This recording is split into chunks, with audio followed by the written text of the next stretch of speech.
بسم اللہ الرحمن الرحیم الحمد للہ رب العالمین وهو ارحم الراحمین والصلاة والسلام على سید الانبیاء والمرسلین وهو رحمة للعالمین صاحب القرآن الکریم ثم الصلاة والسلام على سید الاولیاء الکاملین وهو راحة العاشقین مبین الفرقان الحکیم اما بعد قال اللہ تبارک و تعالی فی القرآن المجید والفرقان الحمید بسم اللہ الرحمن الرحیم الرحمن علم القرآن خلق الانسان علمہ البیان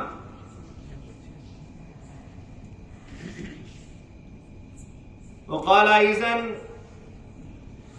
وقال انی مہاجر الی ربی انہ هو العزیز الحکیم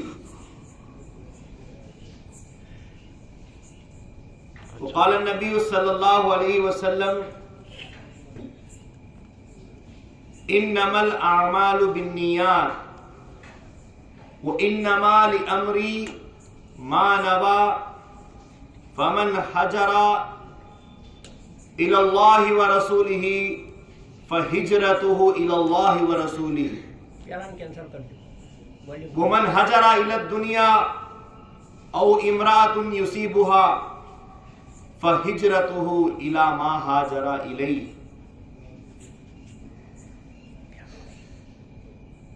وقال میرا مہدی الموعود علیہ السلام ہجرت از وطن فرض است صدق اللہ العظیم وصدق رسولہ النبی الکریم وصدق المہدی الموعود علیہ الصلاۃ والتسلیم ساری تعریف ساری حمد و ثنا ساری اچھائیاں ساری بڑائیاں ساری کی ساری خدائی اس پاک پروردگار کے لیے سزاوار ہے جو رب العالمین ہے، وہی اول ہے، وہی آخر ہے، وہی ظاہر ہے، وہی باطن ہے، وہ ایک ہے، اس کا کوئی شریک نہیں۔ درود و سلام ہو خاتم النبیین شفیع المذنبین رحمت للعالمین راحت العاشقین احمد مجتبی شمس الضحیٰ بدر الدجیٰ نور الہدیٰ رسول خدا صلی اللہ علیہ وسلم پر اور آپ کے تمام اہل بیت اطہار اور آپ کی تمام ذریات پر، اسی طرح درود و سلام ہو خاتم ولایت محمدیہ معصوم عن الخطا مبین کلام اللہ خلیفۃ اللہ حضرت میرا سید محمد جون پوری مہدی موعود علیہ السلام پر اور آپ کے تمام اہل بیت اطہار اور آپ کی تمام ذریات پر۔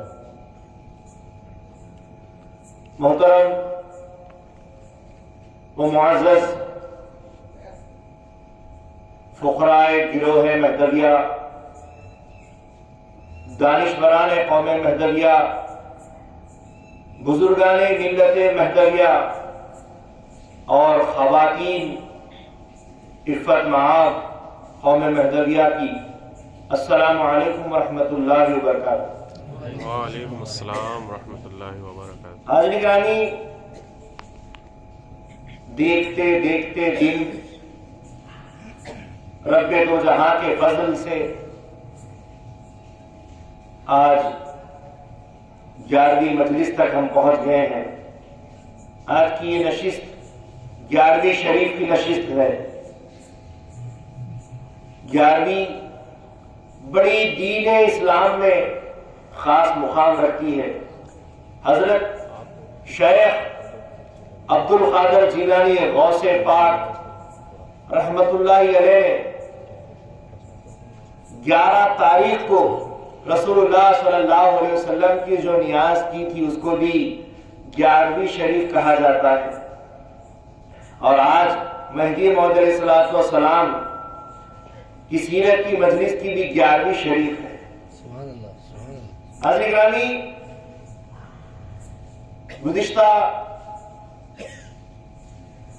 ہم نے مہدی موعود علیہ السلام کی سیرت پر روشنی ڈالنے کی کوشش کی کہ مہدی موعود علیہ السلام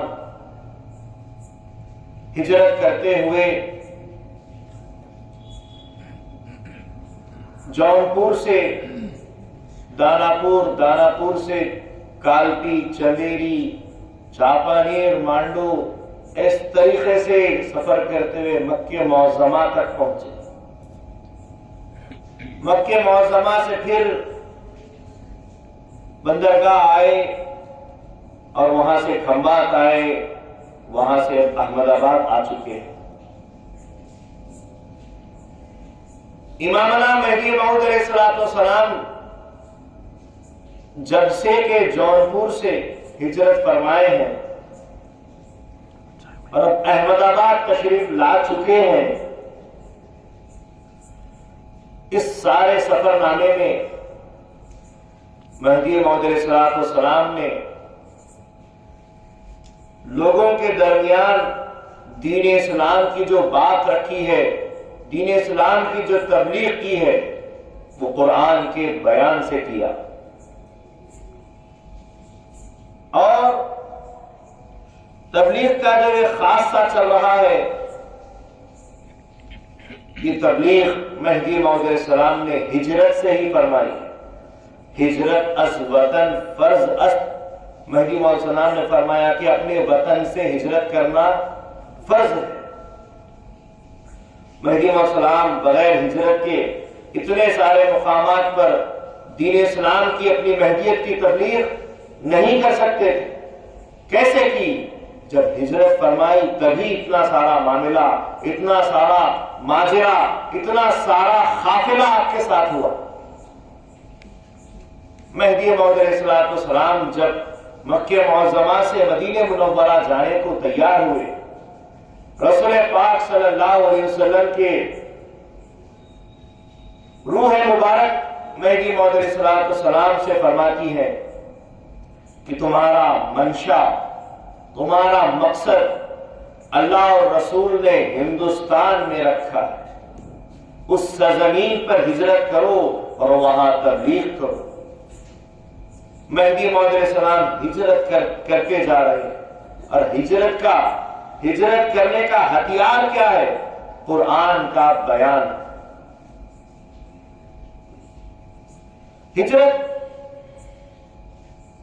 ہجرت دو طرح کی ہوتی ہے۔ ایک ہجرت ہوتی ہے اپنے گھر سے، اپنے وطن سے نکلنا، اس ہجرت کو ہجرت ظاہری کہا جاتا ہے۔ ایک اور ہجرت ہوتی ہے ہجرت باطنی۔ باطنی ہجرت کرنا، خود سے نکل جانا، گھر سے نکل جانا الگ ہے، خود سے اپنے اندر اپنے وجود سے ہجرت کر دینا، یہ ہجرت باطنی ہے۔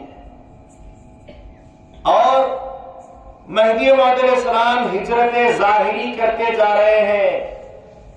صحابہ مہدی موعود علیہ السلام، فقراء و مہاجرین بھی ظاہری ہجرت کرتے جا رہے ہیں، لیکن مہدی موعود علیہ السلام کے ساتھ ساتھ ہجرت باطن بھی نصیب ہو رہی ہے۔ خودی سے خود کی جدائی، رہائی ہو رہی ہے، اور اللہ تبارک و تعالیٰ سے ملن ہو رہا ہے، اللہ سے وصل ہو رہا ہے، خدا تعالیٰ سے انسان اپنی جیسو حقیقت کو چھوڑتے ہوئے اس حقیقت کو جا کر مل رہا ہے. یہ مہدی موعود علیہ السلام کے واسطے سے ہوا اور یہ واسطہ قرآن کا بیان تھا. حضرت نبی رسول پاک صلی اللہ علیہ وسلم فرماتے ہیں انما الاعمال بالنیات، اعمال کا دار و مدار نیتوں پر ہوتا ہے. بخاری شریف کی، مسلم شریف کی، مشکات شریف کی یہ سب سے پہلی حدیث ہے، سب سے پہلی حدیث انما الاعمال بالنیات وہ انما لامری ما نوا، اور آدمی کے لیے وہی ہے جس کی وہ نیت کرتا ہے. آگے ارشاد فرماتے ہیں فمن ہجر الی اللہ ورسولہ فہجرتہ الی اللہ ورسولہ، جس نے ہجرت کی اللہ کے لیے، اس کے رسول کے لیے، تو اس کی ہجرت اللہ اس کے رسول کے لیے ہی ہوگی. اور اگر کسی نے ہجرت کی، حضور فرماتے ہیں ومن ہجر الی الدنیا او امرأۃ یتزوجها فہجرتہ الی ما ہاجر الیہ، اور اگر کسی نے دنیا کے لیے ہجرت کی، دنیا کمانے کے لیے گھر سے نکلا، یا کسی عورت سے شادی کرنے کے لیے گھر سے نکلا اور کہہ رہا ہے کہ میں اللہ کی راہ میں نکلا ہوں، تو اللہ فرماتا ہے، رسول اللہ فرماتے ہیں اس کی ہجرت وہی ہوگی جس کی اس نے دل سے نیت کی تھی. بظاہر کچھ بھی کہہ لو، دلوں کا حال اللہ تعالیٰ جانتا ہے. علیم خبیر اللہ تعالیٰ کی صفت ہے. بما تعملون خبیر، جو عمل کرتے ہیں اللہ اس کی خبر رکھتا ہے، اللہ تعالیٰ کی صفت ہے. اللہ سے کوئی چیز چھپ نہیں سکتی. یہ ہجرت کا معاملہ ہے. حضرت ابراہیم علیہ السلام سورہ عنکبوت میں کہتے ہیں ہجرت کے تعلق سے وقالا انی مہاجر الی ربی انہ هو العزیز الحکیم. حضرت ابراہیم علیہ السلام کہتے ہیں بے شک میں ہجرت کرنے والا ہوں اپنے رب کی طرف.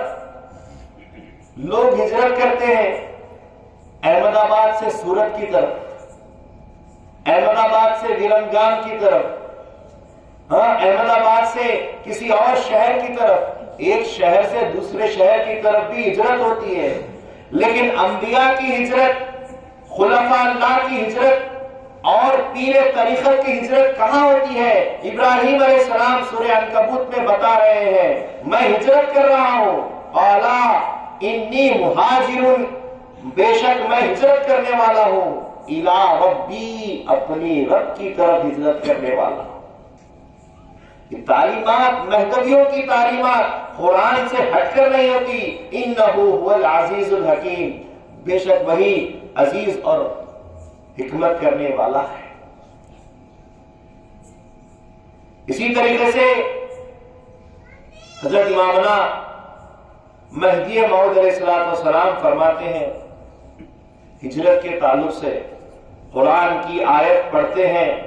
ناگور کے مقام میں مہدی موعود علیہ السلام نے اس آیت کی تلاوت کی، سورہ آل عمران کی. فالذین ہاجروا واخرجوا من دیارہم واوذوا فی سبیلی وقاتلوا وقتلوا.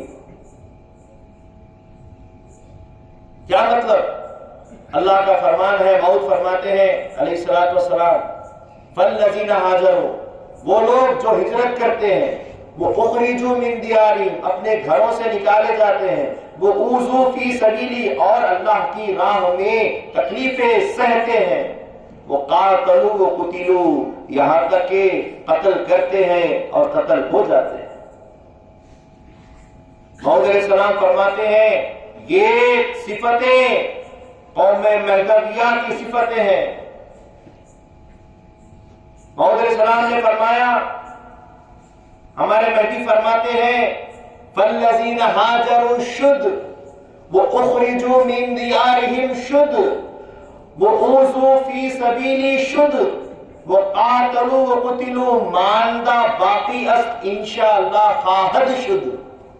مہدی موعود صلی اللہ علیہ وسلم نے فرمایا کہ فالذین ہاجروا، ہجرت کرنا شد ہو گیا، ہجرت کرنا ہو گیا، وہ اخرجوا من دیارہم، گھروں سے نکالا جانا ہو گیا، وہ اوذوا فی سبیلی، اور اللہ کی راہ میں تکلیفیں سہنا بھی ہو گیا، وہ قاتلوا وقتلوا، اب قتل کرنا اور قتل ہونا باقی ہے، انشاءاللہ قاد شد، جب اللہ کی مرضی ہوگی تو یہ بھی پورا ہو جائے گا۔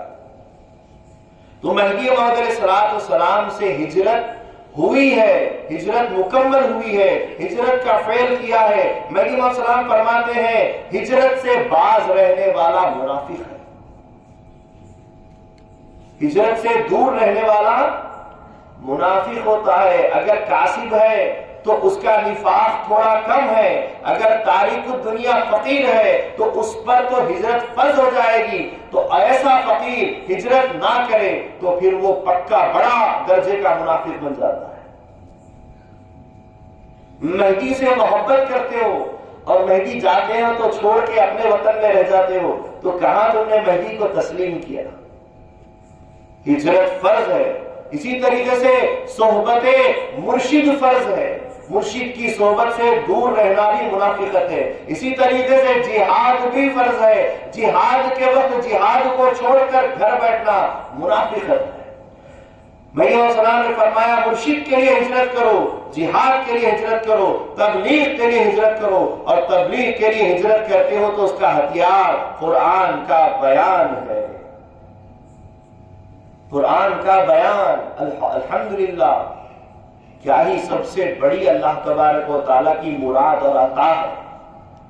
سورہ رحمان میں اللہ تعالیٰ نے ارشاد فرمایا الرحمن علم القرآن خلق الانسان علمہ البیان، رحمان نے رسول اللہ صلی اللہ علیہ وسلم کو قرآن سکھایا۔ الرحمن، رحمان نے علم القرآن، رسول اللہ کو قرآن سکھایا۔ قرآن کس پر نازل ہوا؟ رسول اللہ پہ، تو رسول اللہ صلی اللہ علیہ وسلم کو قرآن سکھایا۔ غار حرا میں اقرأ بسم ربک الذی سے قرآن شروع ہوا۔ اس کے بعد اللہ تعالیٰ نے فرمایا وَخَلَقَ الْإِنسَانَ، پھر ہم نے انسان کو پیدا کیا، علمہ البیان، اس کو بیان سکھلایا۔ سورہ بینہ میں پھر آیا، اللہ تعالیٰ نے فرمایا اے محمد صلی اللہ علیہ وسلم، آپ قرآن کو جلدی جلدی اپنی زبان سے مت پڑھیے، اس کا پڑھانا ہمارے ذمہ ہے، اس کا ادا کروانا ہمارے ذمہ ہے، اس کی حفاظت بھی ہمارے ذمہ ہے، ثم ان علینا بیانہ، اور پھر اس کا بیان بھی ہمارے ذمہ میں ہے۔ آپ پریشان نہ ہو، آپ کے ذمہ کچھ نہیں ہے، اس کا اتارنا بھی ہمارے ذمہ ہے، پڑھانا بھی ہمارے ذمہ، اس کی حفاظت بھی ہمارے ذمہ، اور اس کا بیان بھی ہمارے ذمہ ہے۔ حاضرین گرامی، اللہ تعالیٰ نے رسول اللہ صلی اللہ علیہ وسلم کو ان گنت معجزے دیے ہیں۔ معجزہ اس کو کہتے ہیں جو سمجھ میں نہ آئے اور جس میں اللہ کی مدد شامل ہو، اس کو معجزہ کہتے ہیں۔ پیڑوں کا اپنی جڑوں سمیت نکل کر چلتے ہوئے آنا، کلمہ پڑھ کر سجدہ ریز ہونا، یہ سمجھ میں آنے والی چیز نہیں ہے، ممکن چیز نہیں ہے، چمبے کی چیز ہے، حیران پریشان کرنے والی چیز ہے۔ لیکن اگر اس میں اللہ کی مدد ہو جائے اور یہ کام ہو جائے تو اس کو کیا کہتے ہیں؟ معجزہ کہتے ہیں۔ یہ معجزہ ہو، اور اگر وہ چیز، وہ کام ہو رہی ہے، کام ہو رہا ہے، لیکن اس میں اللہ کی مدد نہیں ہے، تو اس کو کیا کہتے ہیں؟ اس کو جادو کہتے ہیں، سحر کہتے ہیں۔ وہ انوکھی اچنبے کی چیز جو نظر آئے جس میں اللہ کی مدد ہو، وہ معجزہ ہے جو نبی دکھاتے ہیں، اور وہ چیز جو اچنبے میں آئے لیکن اس میں شیطان کی مدد ہو تو وہ جادو ہوتا ہے۔ معجزہ اللہ تبارک و تعالیٰ نے نبیوں کا خاصہ بنایا ہے، اور جادو یہ شیطان کا ہتھیار اللہ نے بنایا ہے۔ وہ بھی اچنبے والی چیز ہے، یہ بھی اچنبے والی چیز ہے۔ اللہ تعالیٰ نے موسیٰ علیہ السلام کے زمانے میں جادو کا زور تھا، جادوگروں کا بڑا زور تھا. اسی جادو کو توڑنے کے لیے اللہ نے اس جیسی ہی چیز، اس جیسا ہی معجزہ حضرت موسیٰ علیہ السلام کو دیا. اللہ تعالیٰ نے طور سینا پر حضرت موسیٰ علیہ السلام کو بلایا اور کہا کہ اپنے عصا کو زمین پر ڈالو. جیسے ہی لکڑی عصا زمین پر ڈالا وہ سانپ بن گیا. موسیٰ علیہ السلام گھبرا گئے. اللہ نے فرمایا پکڑ لو. کہا کہ سانپ ہے. اللہ نے فرمایا تو اس کو پکڑ لے، تجھے کچھ نہیں ہوگا. موسیٰ علیہ السلام نے اس کو پکڑ لیا تو وہ واپس عصا بن گیا. اس کے بعد اللہ نے حکم دیا کہ فرعون کے دربار میں جتنے جادوگر ہیں، جادو بتانے کے لیے آئے ہیں، ان کے سامنے اپنا یہ عصا ڈال دیا. پہلے اللہ نے اکیلے میں عصا ڈلوایا تاکہ موسیٰ حیران ہو جائیں تو اکیلے میں ہو جائیں. عوام کے سامنے، جادوگروں کے سامنے اپنے ہی موجے سے گھبرا جائیں تو پھر معجزہ کیسا؟ جب فرعون کا دربار سجا، موسیٰ علیہ السلام نے دیکھا کہ سارے کے سارے جادوگر آئے ہیں، رسیاں اپنے پاس سے نکالتے ہیں، رسی نکالتے ہیں اور ان رسیوں کو ڈالتے ہیں، وہ رسی پورے کے پورے سانپ بن جاتے ہیں. سارے جادوگروں کی رسیاں سانپ بن جاتی ہیں. سارا دربار سانپوں کے مجمع سے خوف زدہ ہو جاتا ہے. موسیٰ علیہ السلام کو پھر اللہ کا حکم ہوا کہ اب اپنے عصا کو ڈالو. موسیٰ علیہ السلام نے جیسے ہی عصا ڈالا وہ سب سانپوں پر ایک بڑا اژدہا، سب سے بڑا سانپوں کا سردار جسے کہا جاتا ہے، وہ اللہ تعالیٰ نے اس عصا سے اژدہا بنا دیا. اس اژدہے نے سب سانپوں کو نگل گیا اور پھر موسیٰ کے پاس آ کر کھڑا ہو گیا. موسیٰ علیہ السلام نے پھر اس کے اوپر ہاتھ جیسے ہی رکھا واپس وہ لکڑی بن گیا، عصا بن گیا. موسیٰ علیہ السلام نے جادو کے اوپر اپنا معجزانہ اللہ تعالیٰ کا ایک اچنبا کرنے والا معجزہ کر کے دکھایا جو جادوؤں پر بھاری ہو گیا. اسی طریقے سے زمانہ جب عیسیٰ علیہ السلام کا آیا تو اس زمانے میں بیماریاں چلتی تھی. کوڑ کی بیماری، جذام کی بیماری اور کئی قسم کی جان لیوا بیماریوں کا معاملہ چلتا تھا. تو اللہ تبارک و تعالیٰ نے عیسیٰ علیہ السلام کو، جو اللہ کی روح ہے، جن کو عیسیٰ روح اللہ کہا جاتا ہے، جو عیسیٰ مسیح ہے یعنی کہ شفا کرنے والے ہیں، حضرت عیسیٰ علیہ السلام کے دست مبارک پر شفا اللہ نے دی. حضرت عیسیٰ علیہ السلام کے سامنے جب بھی کوئی مریض آتا، عیسیٰ علیہ السلام اپنے دست کرم کو، اپنے ہاتھ کو دیکھتے اور جیسے اس کے ہاتھ پر پھیرنے جاتے وہ ہاتھ سفید ہو کر چمکنے لگتا. اس کے ہاتھ میں سے چمک نکلنا شروع ہو جاتی. اس ہاتھ میں سے جیسے ہی چمک نکلتی، حضرت عیسیٰ علیہ السلام ہر مریض کے ہاتھ پر، ہر مریض کے چہرے پر ہاتھ پھیرتے اور شفا ہو جاتی. اس زمانے میں مرض تھا تو معجزہ بھی مرض کو دور کرنے والا دیا. اس زمانے میں موسیٰ علیہ السلام کے زمانے میں جادو تھا تو جادو کو دور کرنے والا معجزہ دیا گیا. اسی طریقے سے رسول اللہ صلی اللہ علیہ وسلم کے زمانے میں لغت تھی، زبان دانی چلتی تھی، عربی زبان کی شاعری چلتی تھی. کعبۃ اللہ جو لگا ہوا تھا، اس کعبے کے پاس ہر سال ایک مقابلہ ہوتا شاعری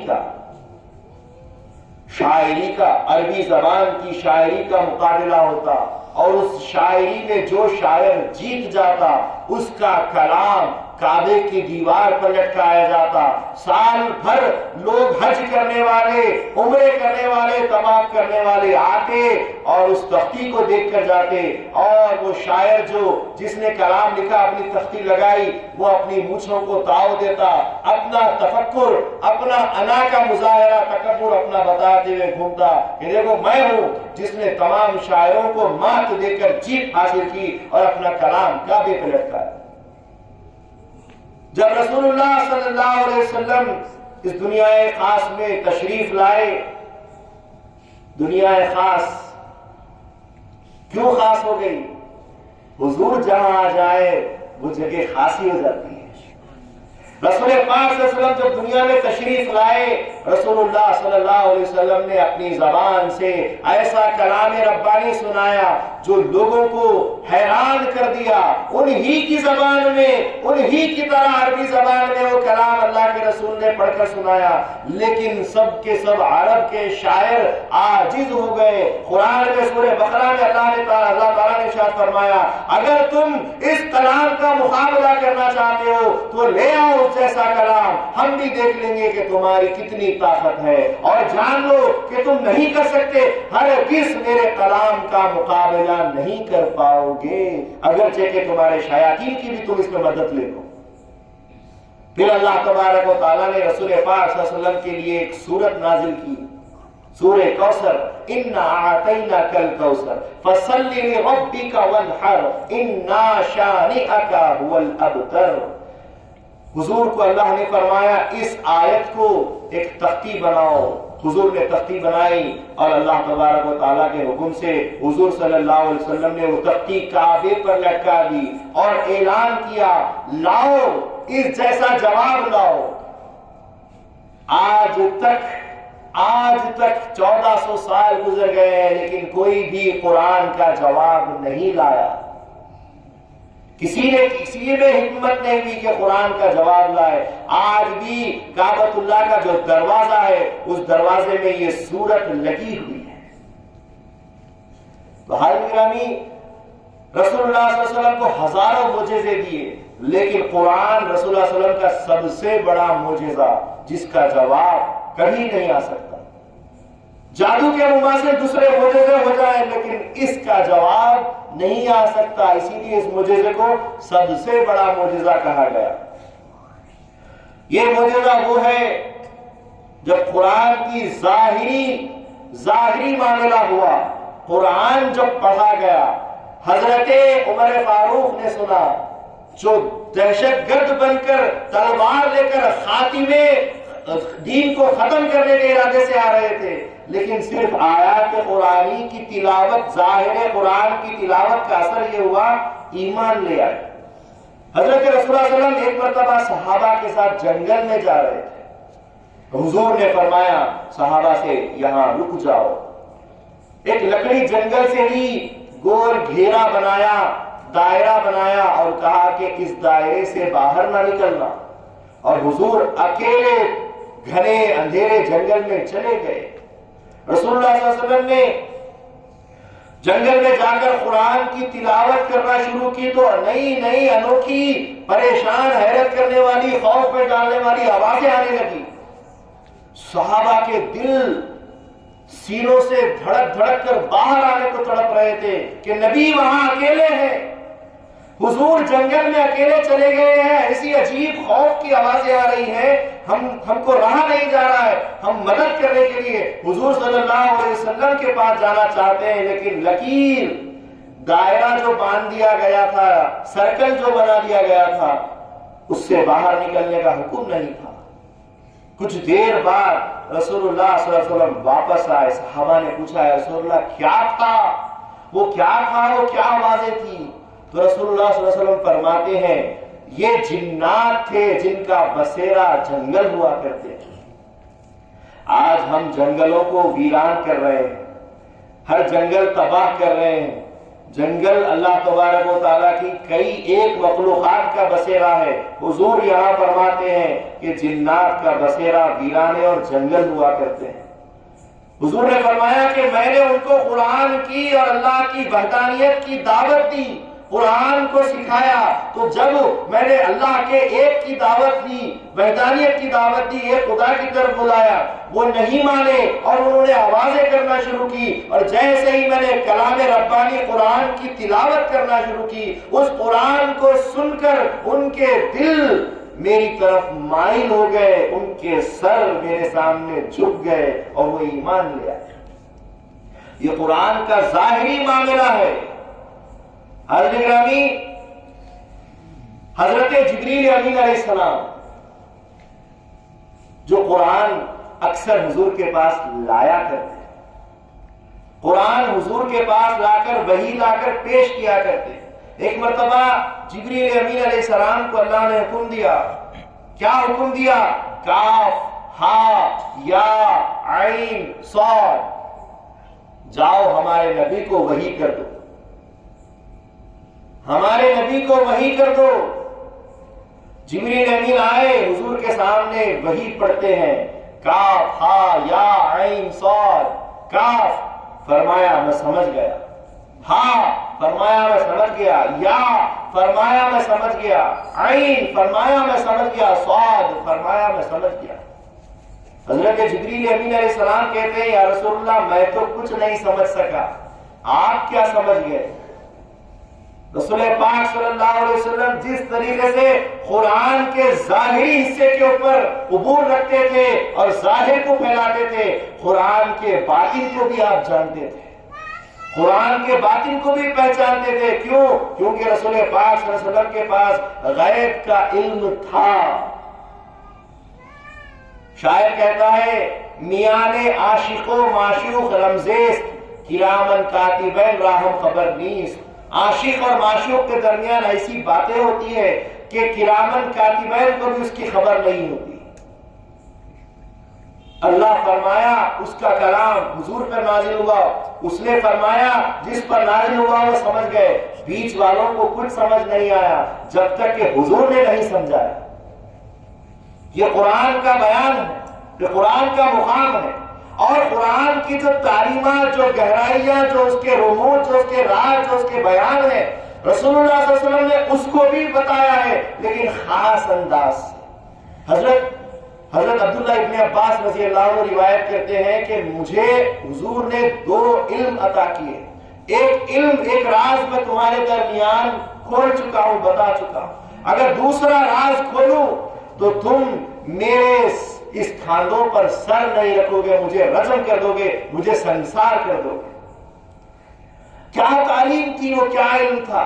وہ علم لدنی، وہ علم عرفان، وہ قرآن کا بیان تھا، وہ خصوص تھا خاص لوگوں میں، لیکن عمومیت میں کس نے کیا؟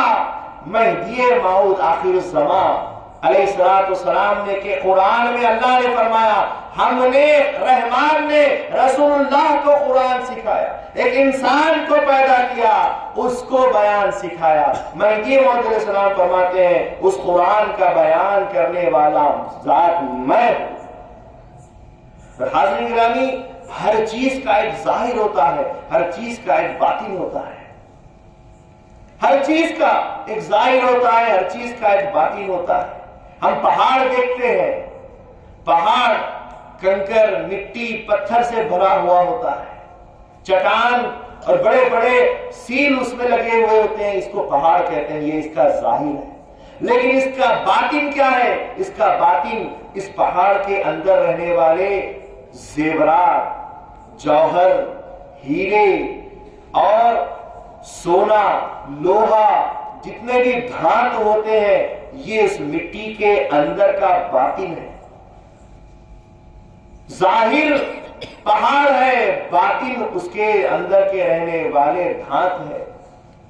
اسی طریقے سے اس پہاڑ کے ظاہر میں پیڑ بھی ہوتے ہیں، درخت بھی ہوتے ہیں۔ ہم پیڑ کو دیکھتے ہیں، پیڑ کے اندر کیا کیا ہوتا ہے؟ تنا ہوتا ہے، ٹہنیاں ہوتی ہے، پتے ہوتے ہیں، اور پھر اس کا باطن ہوتا ہے، اس میں سے نیا نکل کر آنے والا اس کا پھل، وہ اس کا باطن ہوتا ہے۔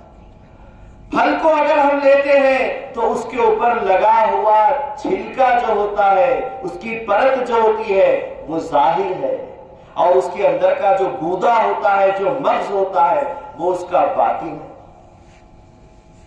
ظاہر کی جتنی بھی قیمت ہو، باطن کی قیمت اس سے کئی گنا زیادہ ہوتی ہے۔ اگر پہاڑ کی قیمت ظاہری زمین کی قیمت ہے تو اس کے اندر رہنے والے دھاتوں کی قیمت اس سے انگنت ہے۔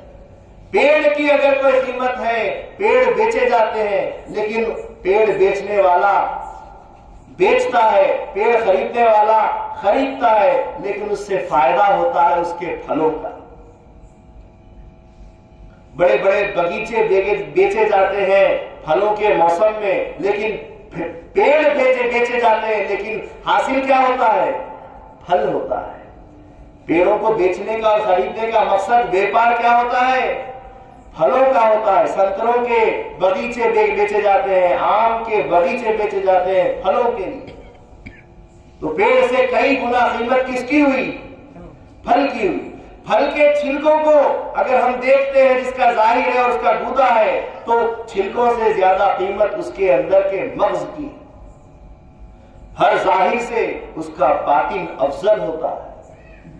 انسان کی شکل صورت اگر خوبصورت ہے اور اگر اس کے اندر خوبصورت بھی ہو، تو اس کے خوبصورت سے زیادہ بھاری اور افضل اس کی خوبصورتی ہوتی ہے۔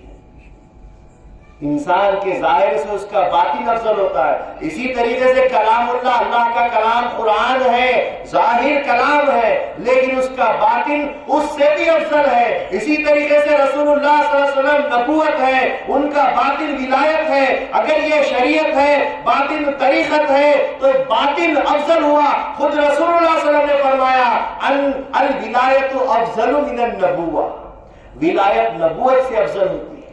دیکھا جائے تو باطن جو زبان سے ہم نکال رہے ہیں ظاہر ہے، جو سینوں میں خزانہ دفن کیا ہوا ہے، جو باطن ہے وہ اس سے زیادہ افضل ہے، قرآن سے زیادہ افضل قرآن کا بیان ہے۔ بات سمجھ میں آ رہی ہے؟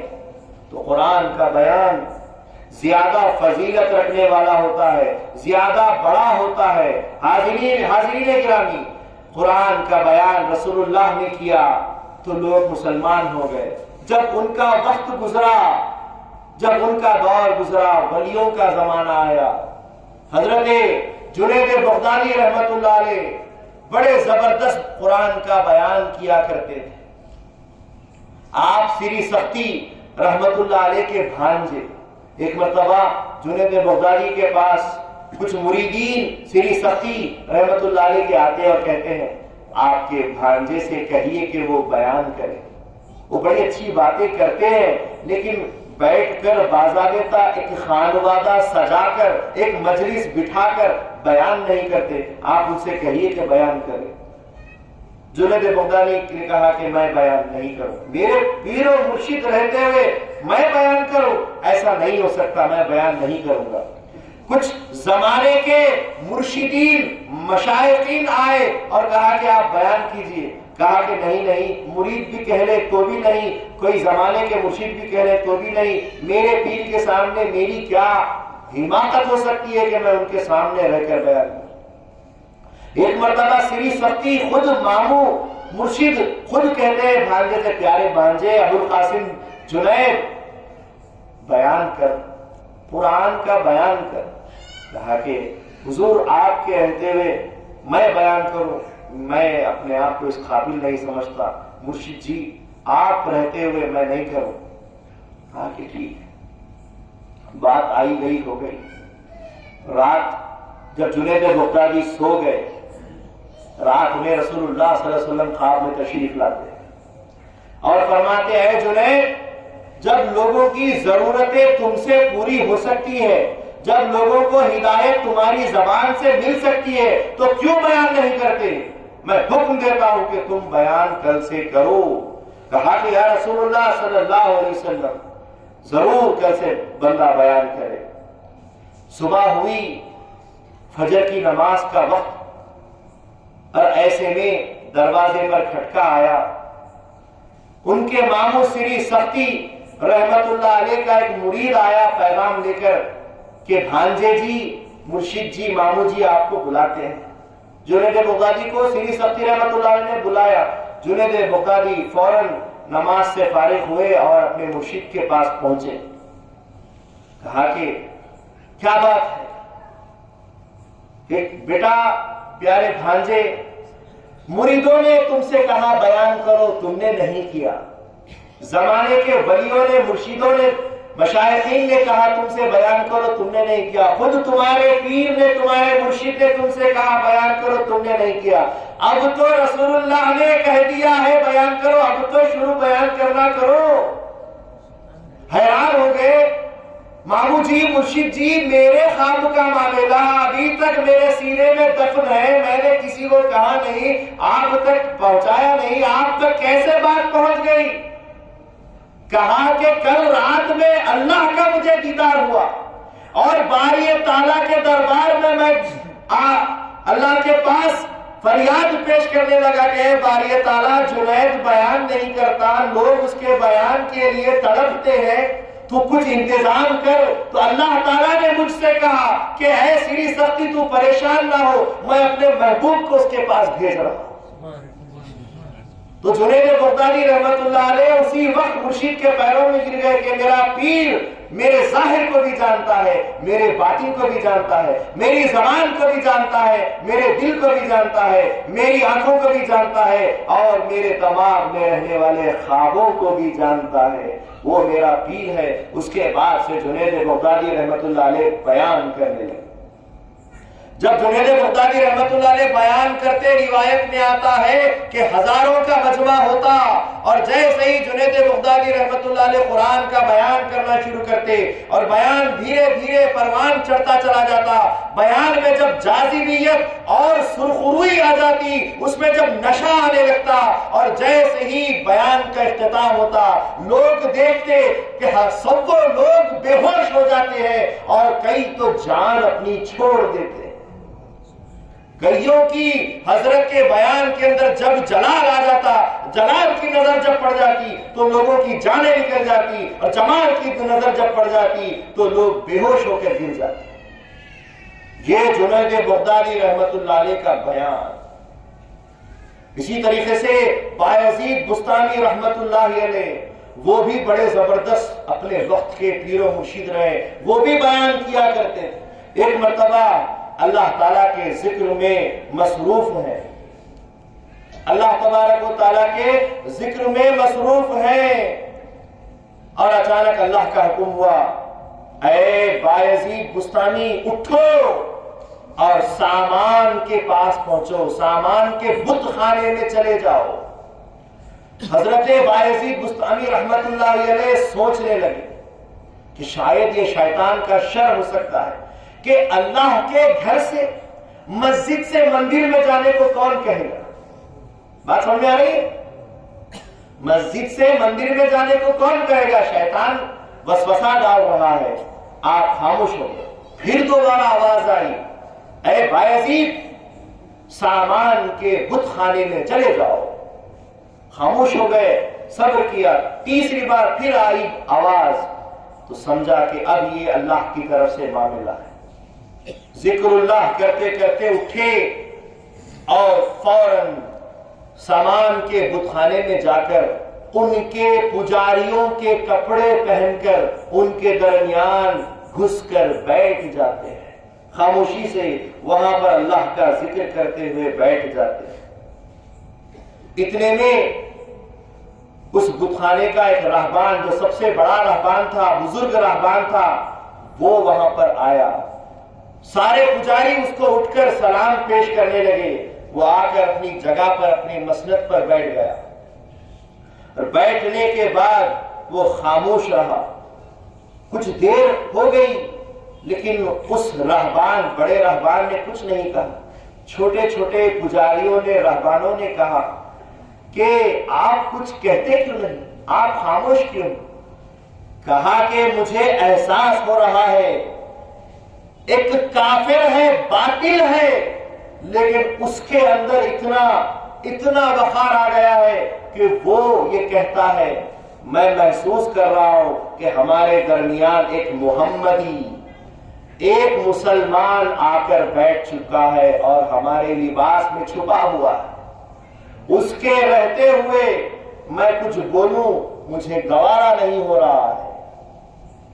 پجاریوں نے کہا کہ ہمارے بیچ ایک گھسپیٹیا آ گیا ہے، ایک مسلمان آ گیا ہے۔ کہا کہ آپ کو جب محسوس ہو رہا ہے تو اشارہ دے دیجئے، ہم اسے یہیں قتل کر دیں گے۔ تو بڑے رہبان نے کہا نہیں، ہم اس کو اپنے علم سے، اپنی حکمت سے ہرائیں گے۔ اس کے بعد اس بڑے رہبان نے کہا، اے محمدی، اے مسلمان، ہمارے سامنے اپنے آپ کو ظاہر کر، نکل کر آ، کب تک چھپا رہے گا؟ نکل کر آ، تجھے تیرے محمد کی قسم ہے۔ صلی اللہ علیہ وسلم، تجھے تیرے محمد کی قسم ہے، نکل کر آ جا۔ حضرت بایزید بستانی رحمت اللہ علیہ وہ چوغا جو پہنے ہوئے تھے رہبانوں کا وہ اتارا اور سامنے آ کر کھڑے ہو گئے، میں محمدی، میں مسلمان بایزید ہوں، کہو۔ کہا کہ یہاں کیوں آئے؟ کہا کہ میرے خدا کا حکم ہوا ہے اس لیے میں یہاں آ گیا۔ کہا کہ اپنی جان کا خوف نہیں، کہا کہ جو اللہ کی طرف نظر رکھتے ہیں ان کو کسی چیز کی پرواہ نہیں ہوتی، ان کا جینا ان کا مرنا سب خدا کے لیے ہو جاتا ہے، وہ اس چیز کی پرواہ نہیں کرتے۔ کہا کہ ٹھیک ہے، ہم تجھے اپنے علم سے ہرانا چاہتے ہیں، ہم تجھ سے کچھ سوالات کریں گے، اگر تو جواب دے دے گا تو ہم مسلمان ہو جائیں گے، اگر تو ایک سوال کا بھی جواب نہیں دے گا تو تجھے پھر ہم قتل کر دیں گے۔ حضرت بایزید بستانی رحمت اللہ علیہ نے کہا مجھے منظور ہے، پوچھو کیا پوچھتے ہو۔ اس رہبان نے پھر کہنا شروع کیا، پہلا سوال یہ ہے، وہ ایک کون ہے جس جیسا دوسرا کوئی نہیں؟ وہ دو کون ہے جس جیسا تیسرا کوئی نہیں؟ وہ تین کیا ہے جس جیسا چوتھا کوئی نہیں؟ وہ چار کیا ہے جس جیسا پانچواں کوئی نہیں؟ اور وہ پانچ کیا ہے جس جیسا چھٹا کوئی نہیں؟ وہ چھ کیا ہے جس جیسا ساتواں کوئی نہیں؟ وہ سات کیا ہے جس جیسا آٹھواں کوئی نہیں؟ وہ آٹھ کیا ہے جس جیسا نواں کوئی نہیں؟ وہ نو کیا ہے جس جیسا دسواں کوئی نہیں؟ اور وہ 10 کامل کیا ہے جس جیسا 11واں کیوں نہیں؟ اور وہ 11 کیا ہے؟ اور وہ 12 کیا ہے؟ اور وہ 13 کیا ہے؟ اور وہ 14 کیا ہے جو ہمیشہ اللہ سے بات کرتے رہتے ہیں؟ اور وہ کیا چیز ہے جس کو روح نہیں پھر بھی وہ سانس لیتی ہے؟ اور وہ قبر کون سی ہے جو صاحب قبر کو ساتھ لے کر پھرتی رہتی ہے؟ اور وہ پانی کون سا ہے جو آسمان سے نہیں آیا، جو زمین سے نہیں نکلا؟ اور وہ چار کیا ہے جو کسی آدمی نے نہیں پیدا کیا، کسی فرشتے نے نہیں جنا، کسی جو ہے سو باپ کی پشت سے نہیں آیا، کسی ماں کے پیٹ سے نہیں آیا؟ اور کہا کہ وہ سب کیا ہے؟ وہ سب سے پہلا قاتل انسان وہ کون سا ہے جس نے زمین پر قتل برپا کیا؟ اور القامیہ کیا چیز کو کہتے ہیں؟ اور کہا کہ وہ درخت کون سا ہے جس کی 12 ٹہنیاں ہیں اور ہر ٹہنی پر 30 پتے لگے ہوئے ہیں، اور ہر پتے ایک 5 شگوفے میں ہے، جو 5 شگوفے 3 اندھیرے میں اور 2 اجالے میں ہیں۔ اور وہ چیز کیا ہے جو بیت اللہ کا طواف کرتی ہے، جس میں نہ روح ہے، جس میں نہ حج فرض ہے؟ اور کہا کہ وہ دن کہاں سے نکلتا ہے اور رات میں کہاں چلا جاتا ہے، رات کہاں سے نکلتی ہے اور دن میں کہاں چلے جاتی ہے؟ یہ سوالات کے جب تم جواب دے دو گے اس وقت ہم اسلام قبول کریں گے۔ حضرت بایزید بستانی رحمت اللہ علیہ ذکر اللہ میں مصروف ہیں، اور اس کے بعد جب فنائیت کا معاملہ ہوا، جب دل کو اپنے کھول کے نظریں کھولی اور جب اپنی زبان سے کہنا شروع کیا تو اللہ کی مدد اس میں شامل ہوئی، اور پھر کہا وہ ایک وہ ہے جس جیسا دوسرا کوئی نہیں، وہ اللہ کی ذات ہے۔ وہ ایک ہے جس جیسا دوسرا کوئی نہیں، وہ اللہ کی ذات ہے۔ اور وہ 2 دن اور رات ہے جس جیسا تیسرا کوئی نہیں۔ اور وہ 3 عرش، کرسی اور قلم ہے جس جیسا چوتھا کوئی نہیں۔ اور وہ 4 اور وہ 4 تورات، زبور، انجیل اور قرآن ہے، اللہ کے اتارے ہوئے صحیفے ہیں جن جیسا 5واں کوئی نہیں، اور وہ پانچ نمازیں ہیں جس جیسا چھٹا کوئی نہیں، اور وہ چھ دن ہیں جن میں اللہ تبارک و تعالیٰ نے ساری کائنات کو پیدا کیا، بنایا، 6 دنوں میں بنایا، وہ چھ دن ہے، اور سات اللہ تبارک و تعالیٰ کے وہ آسمان 7 ہے، اور 8 وہ 8 فرشتے ہیں جو عرش کو تھامے ہوئے کھڑے ہیں، قیامت تک عرش کو اٹھائے ہوئے کھڑے رہیں گے، اور وہ 9 وہ دنیا میں رہنے والے وہ فاسد ہیں جن کا ذکر قرآن میں آیا ہے، جنہوں نے زمین پر خون اور غارت گیری کی ہے، اور وہ 10 جو کامل ہے، وہ 10 حج کے فرائض ہے، اور وہ 11 یوسف علیہ السلام کے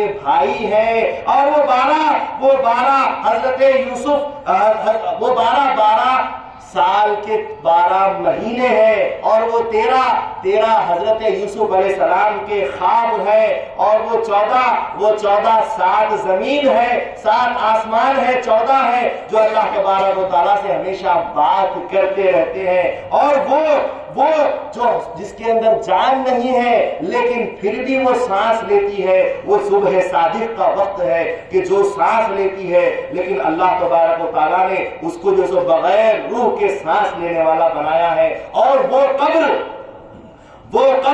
جو اپنے صاحب قبر کو لے کر گھومتی رہی، وہ حضرت یونس علیہ السلام کی مچھلی ہے جو یونس علیہ السلام نے جس کے اندر وقت گزارا، اور وہ پانی جو نہ آسمان سے آیا، جو نہ زمین سے نکلا، وہ پانی اس گھوڑے کا پسینہ ہے جو بلقیس علیہ السلام نے ایک کانچ کے اوپر، آئینے کے اوپر رکھ کر حضرت سلیمان علیہ السلام کے پاس روانہ کیا تھا، اور جان لو کہ وہ چار جو کسی انسان نے پیدا نہیں کیے، نہ فرشتے نے پیدا کیے، نہ کسی کی پیٹھ سے پیدا ہوئے، نہ کسی ماں کے پیٹ سے پیدا کی ہوئے، وہ چار حضرت اسماعیل علیہ السلام کی جگہ پر ذبح ہونے والا دمبا ہے، دوسرا صالح علیہ السلام کی اونٹنی ہے، تیسرے حضرت آدم علیہ السلام ہے، اور چوتھے بی بی حوا ہے، اور جان لو کہ سب سے پہلا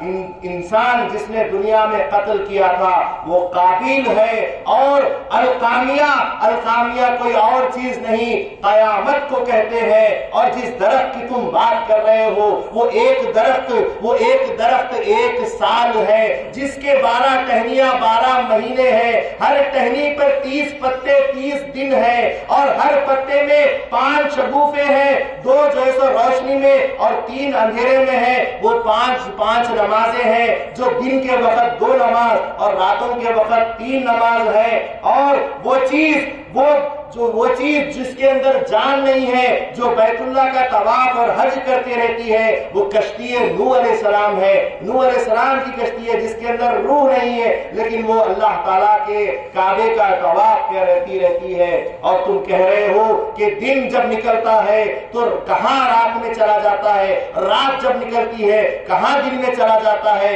تو یہ اللہ تعالیٰ کی مغیبات میں سے ہے، اللہ تعالیٰ کے علم کے پوشیدہ حصے میں یہ رات اور دن چلے جاتے ہیں۔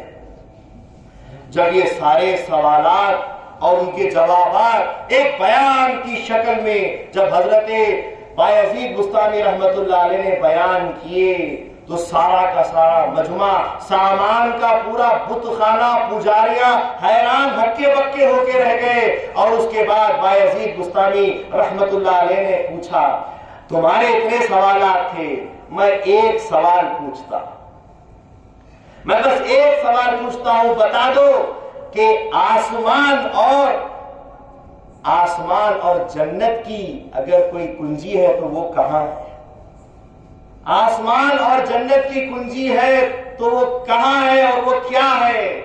تو سب کے سب خاموش ہو گئے، کوئی پجاری زبان میں حرکت نہیں لا پایا، بڑا سا بڑا رہبان بھی خاموش رہ گیا، کہا کہ ہم عاجز ہیں آپ کے ایک سوال کا جواب دینے سے، انہوں نے اتنے سارے سوالات صرف اور صرف علم لدنی سے، اپنی روح کے سلسلے کے توسل سے اتنے سارے جوابات دے دیے. اور جب ایک سوال پوچھا گیا کہ جنت اور آسمان کی چابی کنجی کسے کہتے ہیں، تو سب خاموش ہو گئے. کہا کہ آپ بتائیے. کہا کہ لا الہ الا اللہ محمد رسول اللہ جنت اور آسمان کی چابی ہے. جو ہی یہ کہنا تھا، سارے کے سارے پجاریوں نے سارے بتوں کو توڑنا شروع کر دیا اور سب نے ایک زبان ہو کر کہا لا الہ الا اللہ محمد رسول اللہ. سب کے سب کلمہ پڑھ لیے. کس وجہ سے؟ ایک صاحب بیان قرآن کا بیان کرنے والا جو ہمیشہ ذکر میں بیٹھتا ہے، جس نے ذکر سے اپنی نظریں اٹھائی اور جب اللہ تعالیٰ کی تمام چیزوں کا اس نے جب تبصرہ کیا تو ان کے علم میں اضافہ ہوا اور سارا کا سارا معاملہ کھل کے آ گیا.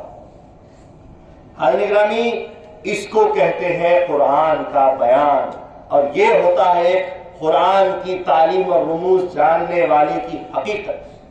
حاضرین گرامی، جیسا کہ کہا گیا حضرت عبداللہ ابن عباس نے کہ اگر وہ چیزیں اسی زمانے میں ظاہر ہو جاتی، وہ باطنی علم اسی وقت اگر ہو جاتا، تو لوگ کہتے ہیں اسلام بہت مشکل مذہب ہے، ہم اسلام پر نہیں چل سکتے. یہ ترک دنیا، طلب دیدار خدا، صحبت صادقین، عزلت اصغر، ہجرت، یہ سارے فرائض ولایت، یہ اگر اسی وقت عام بیان کیے جاتے، خاص بیان کیا گیا، عام بیان کیے جاتے، تو لوگ اسلام سے دور چلے جاتے.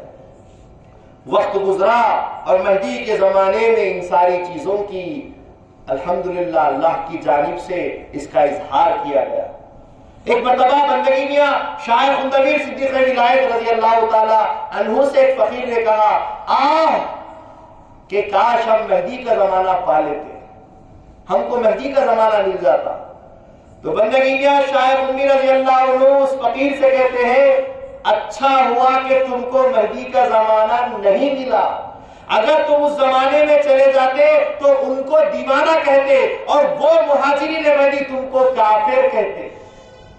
تم جس طریقے سے جی رہے ہو اس جینے کو جینا نہیں بلکہ کفر کا جینا وہ کہتے، اور ان کی رہنے سہنے عبادتوں کو دیکھ کر تم ان کو دیوانہ کہتے.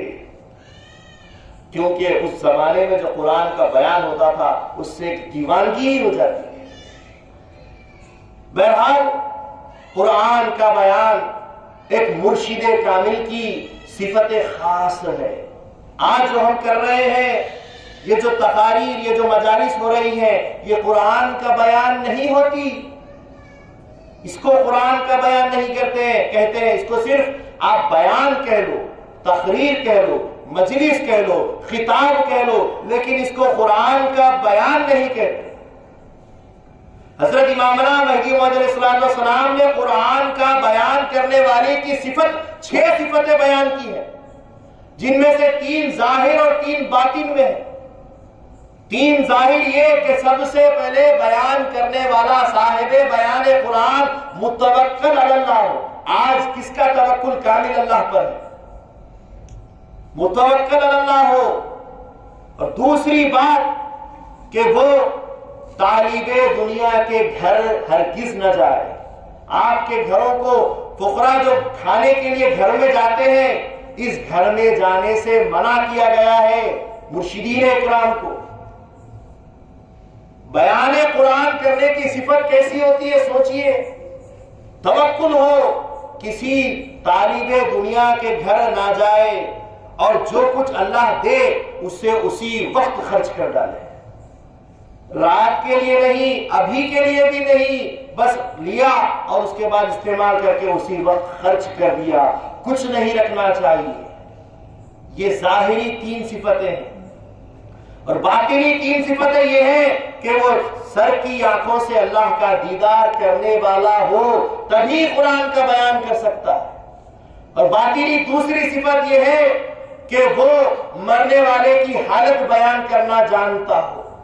ہم دفن کر کے کسی مردے کو آتے ہیں، مرشد اگر وہاں صاحب بیان قرآن والا مرشد ہے، جو صاحب دل اور صاحب حال پر جو توجہ رکھتا ہے، وہ مرشد قبر کے اوپر نظر رکھے تو کشف قبول اس کو حاصل ہو جائے، میت کی زمین میں کیا کیفیت ہے وہ بیان کرنے والا ہو، وہی قرآن کا بیان کر سکتا ہے۔ اور تیسری صفت کہ زر اور زمین، مٹی اور پیسہ دونوں اس کی نظر میں برابر ہو۔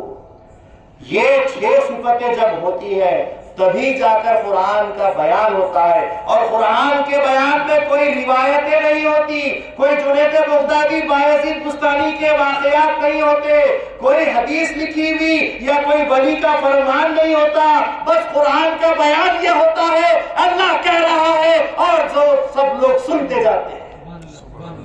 بندہ اس وقت فنائیت کی اس منزل میں پہنچ جاتا ہے، فنا فی الشیخ فنا فی الرسول فنا فی اللہ، بقا باللہ کی منزل میں جا کر سر سے لے کر پاؤں تک خود خدا ہو کر خدا کا بیان کرنے لگتا ہے، اس میں کوئی اور دوسری بات نہیں رہتی، اس کو قرآن کا بیان کہتے ہیں۔ آج ہمارے درمیان شاید ہی کوئی حقیقی قرآن کا بیان کرنے والے ہوں، اس دور میں قرآن کا بیان ہوا کرتا تھا، اور وہ قرآن کا بیان مہدی موعود علیہ السلام کا خاصہ رہا۔ جس وقت کے مہدی موعود علیہ السلام قرآن کا بیان فرماتے، مہدی موعود علیہ السلام کا طریقہ کار یہ تھا، قبلے کو پیٹ کر کے بیٹھنا، 2 زانو بیٹھنا، اور اپنے 10 انگلیوں کو اس طریقے سے جوڑ کر اپنے دامن میں نظروں کو لے جانا اور مشاہدہ کرتے ہوئے اپنی نظروں کو اٹھانا، اور پھر اس وقت سے بیان قرآن شروع ہو جایا کرتا تھا۔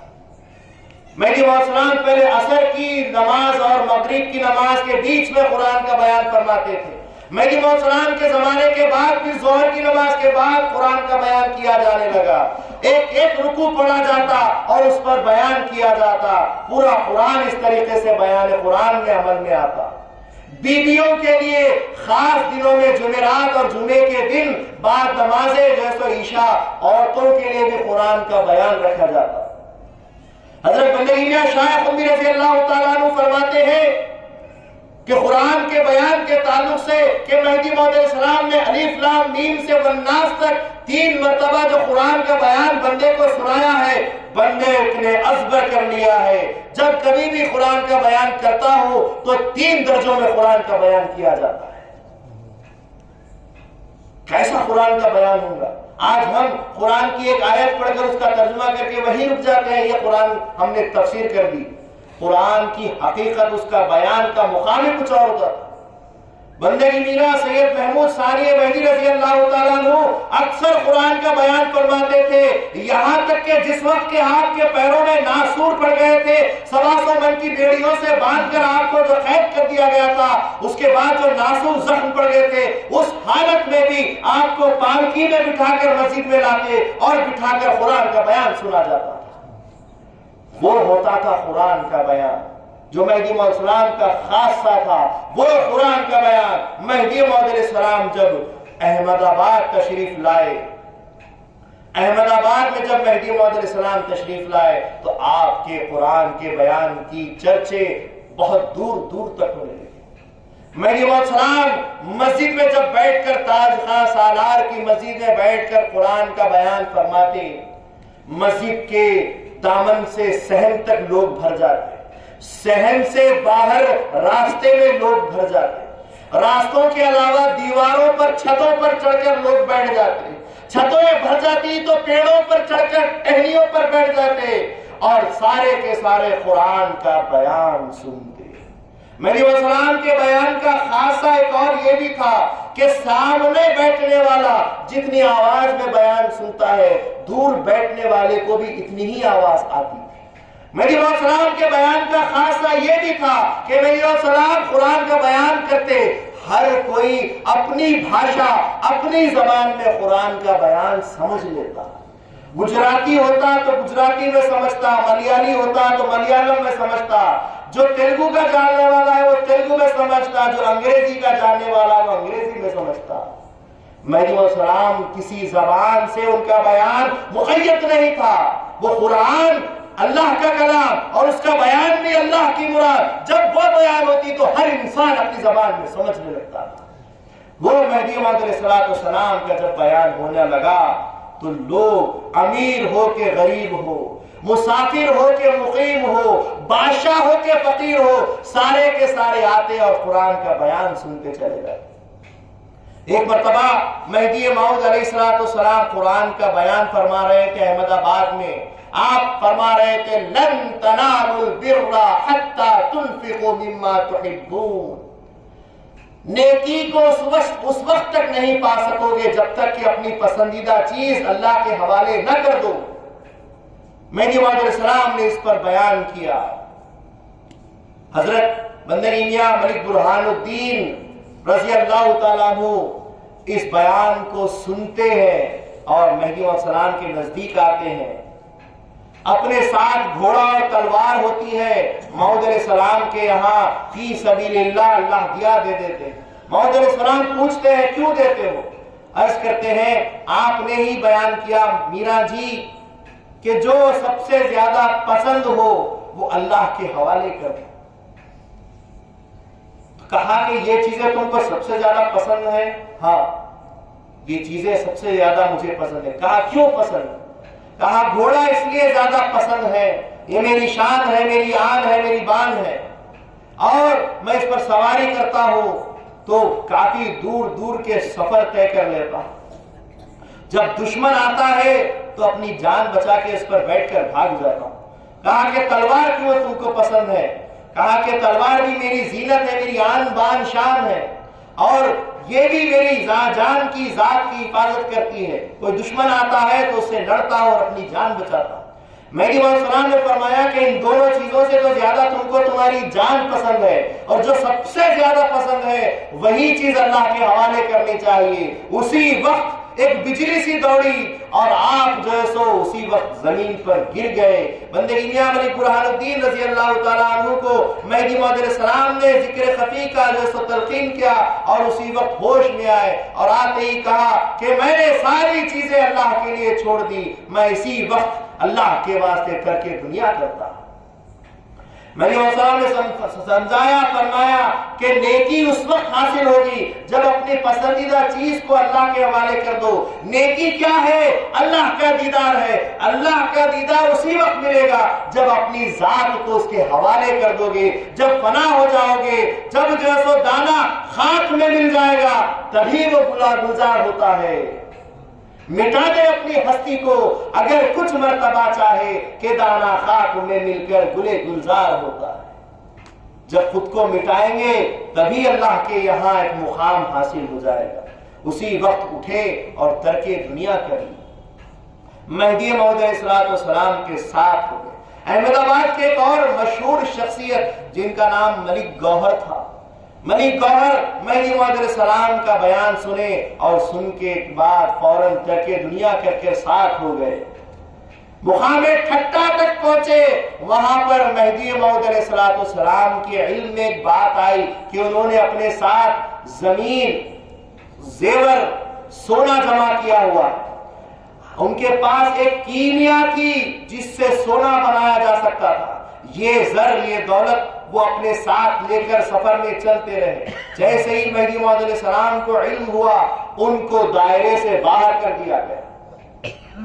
مہدی موعود علیہ السلام سے دوری ہونا برداشت نہیں ہوا، وہ کیمیا اٹھا کر ایک کنویں میں پھینک دیا اور دربار پر اپنی ناک لگڑتے رہے کہ میرا جی معاف کر دیجئے، بہت بڑا قصور ہو گیا۔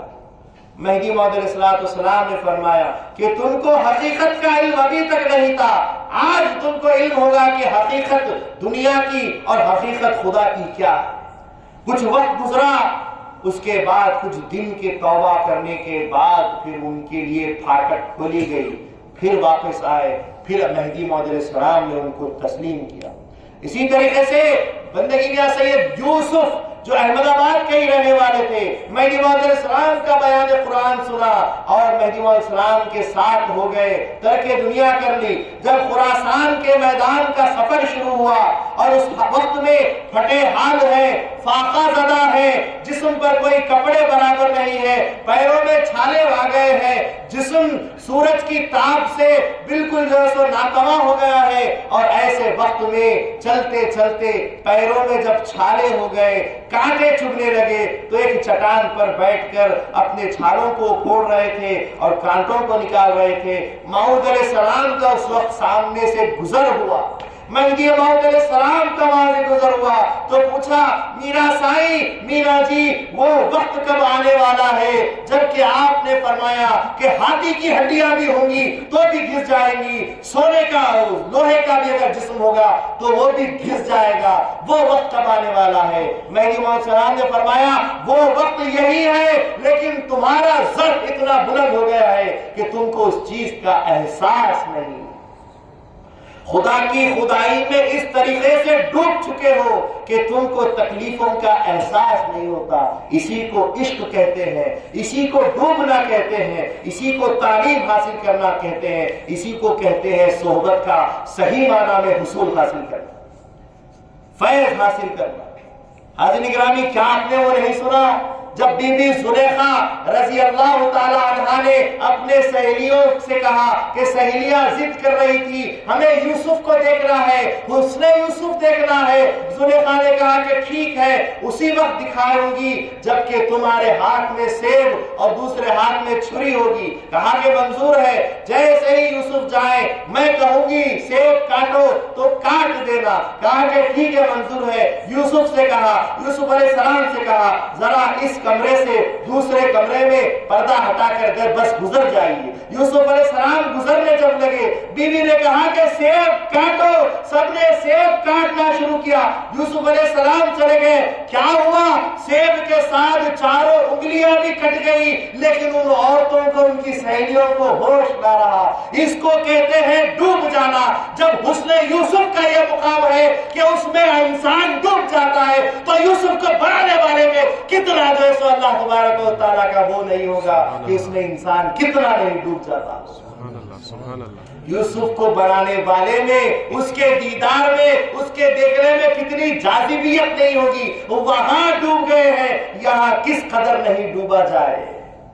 یہ اللہ تبارک و تعالیٰ کی ذات ہے، یہ مہدی موعود علیہ السلام کا صدقہ ہے۔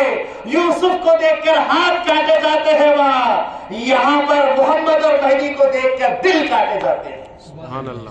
یہ ایمان کا مقام ہے۔ حاضرین گرامی، وقت گزرتا جا رہا ہے، مہدی موعود علیہ السلام ملک برہان الدین کو مبشر مہدی بنے، قطعی جنتی، دنیا میں جنتی کا وعدہ کر دیا گیا۔ ملک گوہر کو بھی دنیا میں جنتی کا وعدہ کر دیا گیا۔ ایک اور شخصیت میاں یوسف کی جو یہ آئی ہے، مہدی موعود علیہ السلام نے ان کو بھی کہہ دیا قطعی جنتی، دنیا میں جنت میں رہنے والے کو دیکھو تو ان کو دیکھ لو۔ یہ تینوں احمد آباد کے رہنے والے ہیں اور تینوں نے اپنے مقام و مرتبے کو جنتی دنیا میں ہی بنا لیا۔ اسی طریقے سے مہدی موعود علیہ السلام ابھی احمد آباد میں ہی ہے۔ ایک مرتبہ قاضی بڈن حاکم آیا، امیر آیا اور دائرے کے اندر آوازیں کرنے لگا، کون آیا ہے؟ میں اس سے بات کرنا چاہتا ہوں۔ کون مہدی آیا ہے؟ میرے سوال کا جواب دے۔ دار دنیا میں دیدار کیسے ممکن ہے؟ اس پر وہ بات کرنے کے لیے آئے تھے۔ ابھی سوال ہی نہیں ہوا تھا کہ بس اتنا کہہ رہے تھے، کون ہے جو میرے سوال کا جواب دے گا؟ کون ہے جو مہدی ہے جو میرے سوال کا جواب دے گا؟ مہدی موعود علیہ السلام ایک حجرے سے تشریف لائے اور وہاں پر فوراً بیٹھے اور قرآن کا بیان کرنا شروع کیا کہ دار دنیا میں دیدار ممکن۔ ابھی وہ دل میں سوال ہے، صرف کہہ رہے تھے کہ سوال کرنا ہے، لیکن سوال کیا تھا یہ مہدی مراد اللہ کو پتا چل گیا تھا، اور مہدی موعود علیہ السلام نے دار دنیا میں دیدار ممکن ہے جس پر بیان فرمایا تو قاضی بڈن سر جھکا کر تسلیم کرنے لگے۔ یہ مہدی موعود علیہ السلام کا خاصہ۔ پھر اسی احمد آباد کی سرزمین میں حضرت شاہ عبد المجید نور نوش رضی اللہ تعالیٰ عنہ، ان کے بھائی میاں امین محمد رضی اللہ تعالیٰ عنہ، ان کے اور ایک بھائی میاں ابو محمد رضی اللہ تعالیٰ، یہ تینوں بھائی بھی احمد آباد کے بڑے مشائخین کے گھرانوں سے رہتے تھے، لیکن جب مہدی موعود علیہ السلام کا بیان قرآن سنا تینوں بھی وارفتہ ہو گئے، یہاں تک کہ تینوں کو ایک ایک مقام دیا گیا۔ بندگی میاں حضرت شاہ عبد المجید نور نوش رضی اللہ عنہ اور میاں امین محمد کو تو مبشر مہدی، یعنی کہ ان کو بھی دنیا میں جنت کی بشارت مہدی موعود علیہ السلام نے دی۔ وہ نور نوش جن سے نوری خاندان چل رہا ہے، جن سے نوری پیرزادے چل رہے ہیں، وہ نور نوش حضرت عبد المجید نور نوش رضی اللہ عنہ مہدی موعود علیہ السلام کو آخری وقت میں جب خے آئی آگے بڑھ کر ہاتھ میں لے لیے اور اس کو پی لیا۔ میاں سلام اللہ کہنے لگے یہ مکروہ خے ہے، اس کو پیا نہیں کرتے، آپ نے غلط کام کیا۔ مہدی موعود علیہ السلام بستر مرگ سے اٹھے اور فرمایا کہ بھائی سلام اللہ ایسا کیوں کہتے ہو، ایسا مت کہو، یہ قے نہیں تھی، یہ بندے کا نور تھا، انہوں نے نور پیا ہے، یہ آج سے نور نوش ہو گئے اور ان کی اولاد آج سے نوری ٹھہرائی۔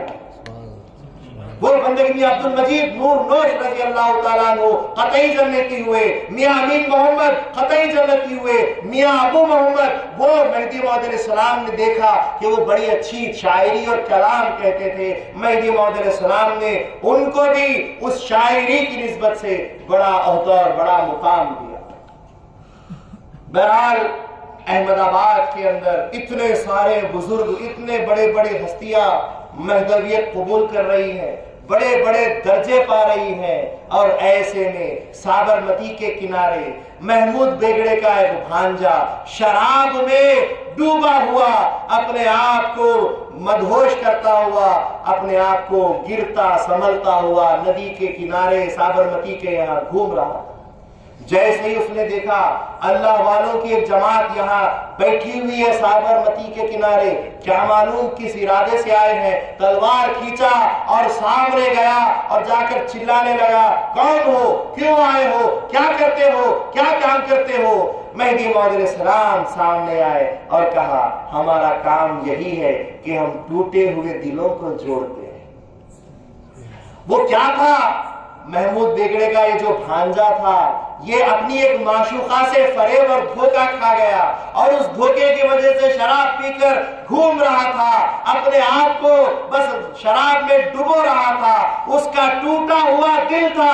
مہدی موعود علیہ السلام آگے بڑھے اور اس سے کہا کہ ہم کیا کرتے ہیں جانتے ہو؟ ہمارا کام یہ ہے کہ ہم ٹوٹے ہوئے دلوں کو جوڑ دیتے ہیں۔ کس سے جوڑتے ہیں؟ بندے کو خدا سے جوڑ دیتے ہیں۔ ٹوٹے ہوئے دل کو اس کے، کیونکہ ٹوٹے ہوئے دل میں خدا بستا ہے تو اس بستے ہوئے خدا سے اس کو جوڑ دیتے ہیں۔ اس کا نشہ سارا چلا گیا، مہدی موعود علیہ السلام کے قدموں میں تلوار ڈال دیا اور اسی وقت مہدی موعود علیہ السلام کی مہدیت کو قبول کر دیا۔ صبح ہوئی، مہدی موعود علیہ السلام سابرمتی ندی کے کنارے غسل کرنے کے لیے بیٹھے، کوئی نہیں تھا پاس میں۔ غسل کرنے کے لیے جب بیٹھے تو ایک نوجوان کو دیکھا، انجان اجنبی نوجوان بیٹھا ہوا تھا۔ مہدی موعود علیہ السلام نے اس سے کہا ادھر آؤ ذرا ہماری پیٹھ مل دو۔ وہ نوجوان مہدی موعود علیہ السلام کی زبان، مہدی موعود علیہ السلام کی نظر، اور کسی کو حکم دے آ، انسان تو انسان، کنکر جانور بھی ہو تو آ جائے، وہ تو بھلا انسان تھا۔ حکم مہدی پر فوراً آ گیا اور مہدی موعود علیہ السلام کی پیٹھ ملنے لگا۔ مہدی موعود علیہ السلام غسل فرما گئے، مہدی موعود علیہ السلام کھڑے ہوئے اور اس جوان سے کہا بیٹھ، اب ذرا بیٹھ، ہم بھی تیری پیٹھ مل دیتے ہیں، ہم تیرا احسان کیوں رکھے؟ تو کون ہمارا؟ کیا ہم کو جاننے والا؟ کیا ہمارے اوپر ایمان رکھنے والا؟ ایک انجان اجنبی ہے، تو نے احسان کیا۔ حل جزاء الاحسان الا الاحسان، احسان کا بدلہ احسان ہے، پیٹھ ملنے کا بدلہ پیٹھ ملنا ہے، بیٹھ تیری پیٹھ ہم مل دیتے ہیں۔ وہ نوجوان بیٹھا، جیسے ہی مہدی موعود علیہ السلام نے اس کی پیٹھ پر ہاتھ رکھا، ملنا شروع کیا، زمین سے لے کے آسمان تک سارے پردے ہٹ گئے اور وہ اسی وقت وجد میں آ کر زمین پر گر گیا۔ اندازہ لگائیے، جس کی نظر سے نظر ملی فیض مل جاتا ہے، جس کے ہاتھ سے اگر کوئی چیز چھو جائے فیض مل جاتا ہے، تو اس کے بیان قرآن میں کیا تاثیر نہیں ہوگی۔ وہاں جنید بغدادی کے بیان میں لوگ مر جاتے تھے، لیکن یہاں مہدی موعود علیہ السلام کے بیان سے لوگ خدا سے مل جاتے ہیں۔ سبحان اللہ۔ یہ مہدی موعود علیہ السلام کے بیان کا خاصہ، ان کے دستے کرم کا خاصہ۔ بہرحال اسی طریقے سے مہدی موعود علیہ السلام احمد آباد میں ہی ابھی ہے، اور ایک نوجوان مہدی موعود علیہ السلام کو ڈھونڈتے ہوئے آ رہا ہے، جو ایک مالی ہے، جو ایک برہمن ہے، جس نے کبھی اپنے باغیچے سے باہر قدم نہیں رکھا، ایک رشتہ دار کی میت میں گیا، باہر پہلی بار نکلا، کیا دیکھا کہ اس رشتہ دار کو جلایا جا رہا ہے اور اس کی زندہ بیوی اس کے ساتھ اس پہ بیٹھ کر جل رہی ہے۔ ایک پجاری کہنے لگا، ہے پربھو، جس طرح سے اس نے اپنے پتی کے لیے اپنے آپ کو تیاگ دیا ہے، مجھے بھی اے پرماتما اپنے عشق میں جلا دے۔ یہ جلنا سنا، یہاں اس مالی، اس نوجوان مالی کے سینے میں ایک آگ لگ گئی، اس کے دل کے اندر جو روئی کا گالا تھا اس میں ایک عشق کی چنگاری لگ گئی، آگ لگ چکی ہے۔ اب اس آگ کے بعد گھر آنے کے بعد نہ کھایا نہ پیا، کچھ نہیں۔ اس کے بعد باپ نے خوب پیٹا مارا، کوئی کام نہیں کرتا، نہ کھاتا ہے نہ سوتا ہے، کوئی کام کریے، جہاں جانا چاہتا ہے چلا جا۔ آزاد ہوئے، نکلے ڈھونڈنے، خدا کہاں ملتا ہے، بھگوان کہاں ملتا ہے، ڈھونڈتے ڈھونڈتے پہنچے ایک پجاری کے پاس۔ بتا خدا کہاں ہے، بھگوان کہاں ہے؟ کہا کہ ہم تجھے نہیں بتا سکتے، کسی بڑے پجاری کے پاس جاؤ، بڑے مندر میں جاؤ۔ بڑے مندر میں بڑے پجاریوں کے پاس گئے، وہاں پوچھا، کہا کہ ہم نہیں بتا سکتے، ہماری اتنی طاقت نہیں ہے، بھگوان خود پرکٹ ہو جائے الگ بات ہے، ہم نہیں ان کو دکھا سکتے، ہماری طاقت نہیں ہے۔ اس کے بعد وہ گھومتے رہے، یہاں تک کہ پھر ایک سادھو کے اندر، ایک سادھو لباس کے اندر ایک شخصیت آئی، اور انہوں نے اس مالی سے کہا، رک میں تیرا مسئلہ حل کیے دیتا ہوں، چل میرے ساتھ۔ کہا کہ ٹھیک ہے، چلے، اور چلنے کے بعد کہا کہ میں تجھ کو ایک ایسے مقام پر بھیج دوں تو کیا ہی بہتر ہوگا کہ وہاں تجھے تیری مراد مل جائے گی، خدا مل جائے گا۔ تو ان مندروں میں ڈھونڈ چکا ہے، خدا تعالیٰ کا ایک اور مندر ہے جس کو کعبہ کہتے ہیں، سب وہاں پر عبادت کرتے ہیں۔ اس نے سوچا کہ وہ تو مسلمانوں کی جگہ ہے، کہا کہ تجھے مسلمان دھرم سے کام ہے یا پھر تجھے خدا چاہیے؟ تجھے تو خدا ملنے سے کام ہے۔ کہا کہ بس خدا ملنا چاہیے۔ تو کہا کہ ٹھیک ہے، چل میرے ساتھ۔ سابرمتی ندی کے کنارے لے گئے، وہاں پر کہا کہ غسل کر لیا، کلمہ پڑھ، تو کہنے لگے تم تو مجھے پورا مسلمان بنا دو گے۔ کہا کہ تجھے مراد چاہیے کہ یہ سارے ماجرے چاہیے؟ یہ صرف راستے طے کرنے کے ہیں، منزل تجھے چاہیے تو تو کرتے چلے جا۔ کہا کہ مجھے منظور ہے، کلمہ پڑھ لیا، اس کے بعد نماز کا طریقہ سکھائے، نماز پڑھ لیا۔ کون ہے؟ سادھو ہے، سادھو کے لباس کے اندر ایک شخصیت آئی ہوئی ہے، ان کو مسلمان بنایا، ان کو کلمہ پڑھایا، نماز پڑھائی، اور اس کے بعد کہنے لگے یہ راستہ سیدھا کعبے کو جاتا ہے، یہ حج بیت اللہ کو راستہ جاتا ہے، یہاں سیدھا سیدھا چلتے ہوئے چلے جاؤ گے تو وہاں پر خدا کا گھر مل جائے گا، خدا کا گھر مل جائے گا تو خدا بھی مل جائے گا، چلے جاؤ۔ تو وہ حاجی مالی، وہ گجراتی تھے، وہ ایسے ہی دوسرے شہروں کے لیے تھے۔ گجراتی بڑے ہوشیار ہوتے ہیں، گجراتیوں کو بیپار کرنا بہت اچھا آتا ہے۔ اس گجراتی مرد نے کہا کہاں چھوڑے جا رہے ہو بیچ راستے سے؟ جب تک کہ ہم کو چیز نہیں ملے گی ہم تم کو چھوڑیں گے نہیں۔ یہ کیسا بیپار ہے؟ آدھے راستے میں ہم سے ہاتھ چھڑا کے جا رہے ہو۔ جب تک کہ اب خدا نہیں ملے گا ہم تم کو چھوڑنے والے نہیں ہیں، جب تک کہ معاوضہ نہیں ملے گا جب تک ہم تم کو نہیں چھوڑیں گے۔ اس شخص نے کہا واہ، طالب ہو تو ایسا ہو، جب تک کہ مطلوب نہ مل جائے طلب ایسی ہی بڑھتی رہنی چاہیے، طلب ایسی ہی رہنی چاہیے، جب تک کہ معشوق نہ مل جائے عاشق ایسا ہی تڑپتے رہنا چاہیے۔ چلو ابھی اسی وقت تم کو ایسی شخصیت کے پاس لے جاتا ہوں جس کے پاس تم کو یہی خدا مل جائے گا، وہاں جانے کی ضرورت نہیں، یہی جانا چاہیے۔ وہ مرد عاشق وہ گھومتے ہوئے احمد آباد کی گلیوں سے مہدی موعود علیہ السلام کے پاس پہنچتے ہیں. وہ مالی تھے, انہوں نے کچھ پھول راستے سے لے لیے اور مہدی موعود علیہ السلام کے دربار میں پہنچے. نظر سے نظر ملی, ہاتھ سے جسم کو ہاتھ لگا, فیض مل گیا, نظر سے نظر ملی اور اللہ کا دیدار ہو گیا. خدا اسی وقت مل گیا, بے ہوش ہو کر گر گئے. 3 دن تک یہی کیفیت رہی اور اس کے بعد انتقال ہو گیا. مہدی موعود علیہ السلام نے ان کو دفن کیا اور جب فاتحہ پڑھی جانے لگی تو نام کوئی نہیں جانتے تھے, مالی مالی کہنے لگے. مہدی موعود علیہ السلام نے فرمایا ان کو مالی مالی مت کہو, یہ حاجی مالی ہے جو حج کے ارادے سے نکل گیا, راستے میں انتقال کر جائے اس کو حاجی ہی کہا جاتا ہے. اور حج کا حصول یہ ہے کہ اللہ کے گھر کو جانا, حج کی منزل یہ ہے کہ خدا کے گھر تک جانا. اس نے تو خدا کی ہی منزل کو حاصل کر لیا ہے, خدا ہی کا دیدار حاصل کر لیا ہے. یہ سچے معنی میں حاجی بنا ہے, اس کو حاجی مالی کو. یہ حاجی مالی بھی مسلمان مہدی بھی ہوئے, انتقال ہو گیا اور پھول ان کے مزار پہ سوکھتے نہیں تھے. تو مہدی موعود علیہ السلام نے کہا کہ زمین برابر ہو جائے, تو بارش ہوئی اور ان کی خبر زمین برابر ہو گئی. کسی کو پتا نہیں کہ وہ کہاں ان کی مزار ہے. اس کے بعد ابھی احمد آباد میں ہی ہے اور اچانک احمد آباد کے اندر مہدی موعود علیہ السلام کا قیام چل رہا ہے. وہاں مسجد دراز میں بندگی میاں شاہ دلاور رضی اللہ تعالیٰ عنہ بیٹھے ہوئے ہیں, جن کے پیر جذب کی وجہ سے ان کے پیروں میں طاقت چلی گئی تھی, مجذوب جیسے پیر ہو گئے تھے. اسی وقت ان کو مہدی موعود علیہ السلام کی خوشبو آنے لگی. بوئے مہدی میاں, مجھے مہدی کی بو آ رہی ہے. اٹھ کے کھڑے ہو گئے.